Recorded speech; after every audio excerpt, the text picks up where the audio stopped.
CTG, was ist das überhaupt? Warum wird das im Krankenhaus so oft angewendet? Und was erfahren wir darüber? Über euer Baby, über euch, über den Zustand und die Herztöne, die wir da ableiten. Das und noch vieles mehr erfahrt ihr in dieser Folge.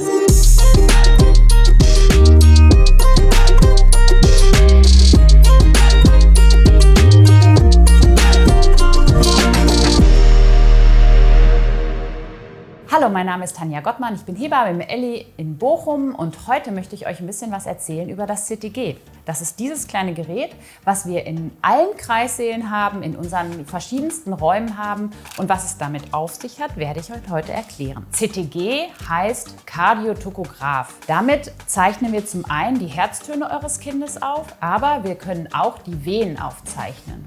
Was ist eine Wehe? Eine Wehe ist eine Kontraktion eurer Gebärmutter. Das passiert in der Schwangerschaft schon von Anfang an. Die Gebärmutter ist ein Muskel und jeden Muskel, den ihr irgendwie trainieren wollt, der braucht immer wieder Bewegung, sonst baut er sich einfach nicht auf. Und so ist es auch in der ganzen Schwangerschaft hindurch, wird die Gebärmutter sich immer wieder kontrahieren. Das spürt man mal und das spürt man mal ganz und gar nicht. Viele Frauen sagen die ganze Schwangerschaft, wir haben noch gar nichts gemerkt. Manche beschreiben es gerade zum Ende der Schwangerschaft als Hartwerden des Bauches. Innerhalb der Schwangerschaft, so ab der 20.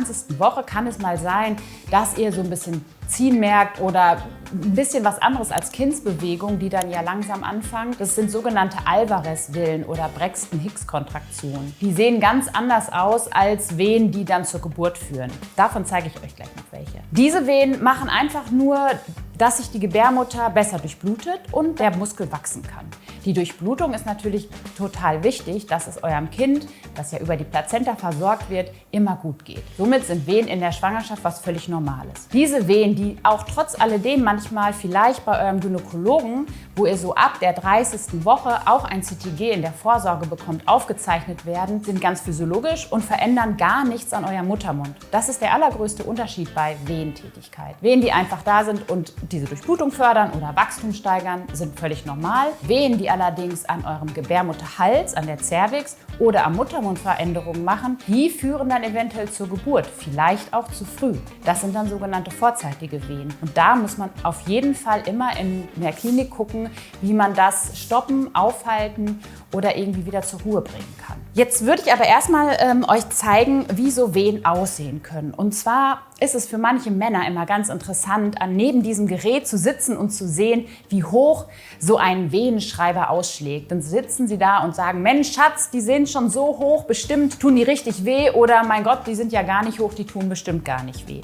Hier mal einige Beispiele. Hier seht ihr zum Beispiel oben die Frequenz der Herztöne, die immer so zwischen 110 und 160 Schlägen die Minute ist. Es ist eine ziemlich zackelige Linie, die auch so sein soll. Es gibt Ausschläge mal ein bisschen höher nach oben, das ist normal. Manchmal gehen sie auch ein bisschen nach unten. Das seht ihr zum Beispiel hier. Das ist alles noch völlig im Rahmen. Und im unteren Bereich seht ihr die Wehen. Die sehen relativ kurz aus. 2 Kästchen sind 1 Minute lang. Die sind also nicht ganz 1 Minute lang und schlagen nur so um 20 Schläge aus. Aber es sind tatsächlich richtige Geburtswehen. Diese Frau ist schon 8 Tage über den Entbindungstermin und ist schon bei 8 Zentimetern angekommen. Ich habe hier 1 Stunde später nochmal die gleiche Frau. Ihr seht, die Herztöne sehen da ein bisschen zackeliger noch aus, sind aber immer noch völlig in Ordnung, schlagen hier wieder ab und zu nach oben aus, hier mal ganz kurz nach unten, ist alles gar nicht auffällig. Die Wehen sehen aber anders aus. Hier ist es gerade ein bisschen schlecht aufgezeichnet, aber ihr seht hier, die Wehe ist nicht wirklich viel länger als gerade, aber diese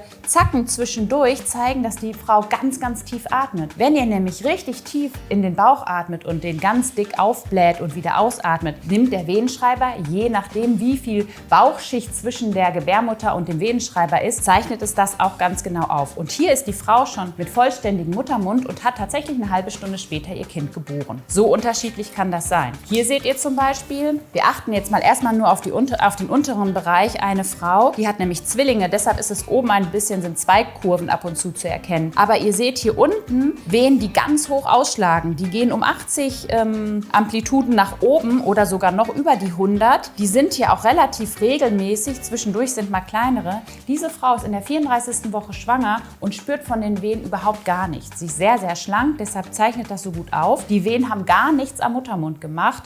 Trotz alledem haben wir da fast eine regelmäßige Wehentätigkeit. Das muss man natürlich beobachten, aber so unterschiedlich kann das aussehen und unterschiedlich sich auch anfühlen. Hier würde ich euch aber gerne einmal noch zeigen, dass diese Herztöne hier oben eine Mittellinie haben. Wir sprechen von einer Baseline. Von dieser Baseline können die Herztöne, wie gesagt, mal nach oben und mal nach unten abweichen, aber das nur in einem bestimmten Bereich. Falls die Herztöne mal mehr als 15 bis 20 Schläge abweichen über einen längeren Zeitraum, sprechen wir davon, dass die Herztöne abfallen. Und wenn sie das immer noch in Bezug zu einer Wehe machen, müssen wir da sehr genau gucken, woran das liegt.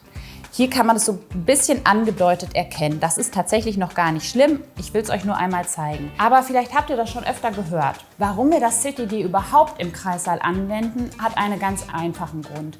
Wir wollen möglichst verhindern, dass das Kind einen Sauerstoffmangel unter der Geburt hat. Das geht natürlich nicht nur anhand dieses Gerätes, sondern wir müssen viele verschiedene Dinge damit noch berücksichtigen.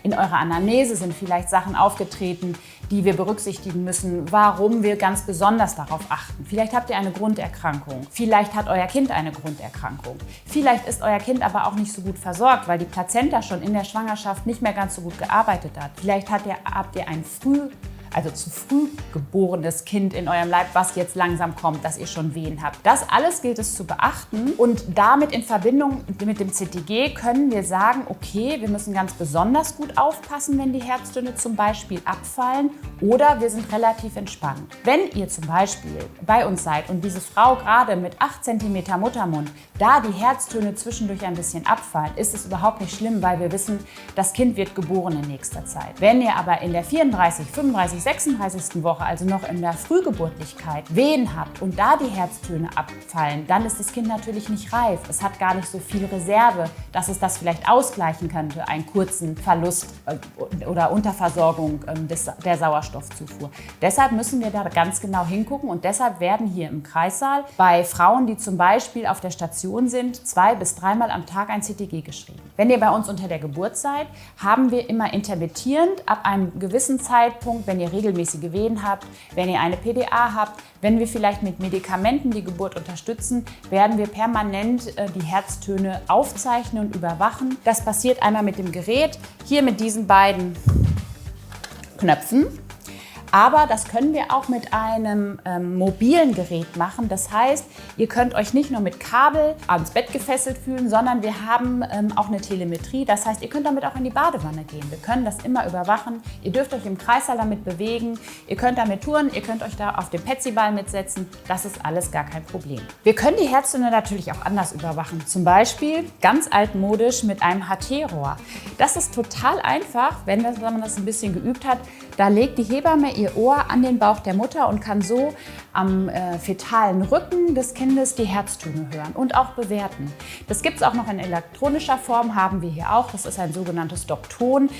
Funktioniert auch über Ultraschall, genauso wie das beim CTG-Gerät ist. Das wird nur nicht aufgezeichnet, sondern damit kann man intermittierend auskultieren. Das heißt, wir hören einfach immer nur eine Minute die Herztöne und können damit bewerten, wie es dem Kind geht. Auch eine Möglichkeit, wie wir eure Herztöne hier überwachen können. Es gibt uns die Möglichkeit, euer Kind und euch da zu überwachen und zu schauen, wie es unter der Geburt die Herztöne sich verhalten, wie es dem Kind geht und da euch möglichst viel Sicherheit zu geben. Wir können mit diesem Gerät tatsächlich auch noch euren Blutdruck messen, euren Puls, eure Sauerstoffversorgung ableiten. Wir können auch sehen, wie viel sich das Kind bewegt. Auch das wird von dem Gerät aufgezeichnet. Ihr seht, ganz, ganz vieles möglich. Häufig wird nicht alles gebraucht, aber wenn es gebraucht wird, dann steckt das alles hier verborgen in dieser Kiste. Bis zum nächsten Mal.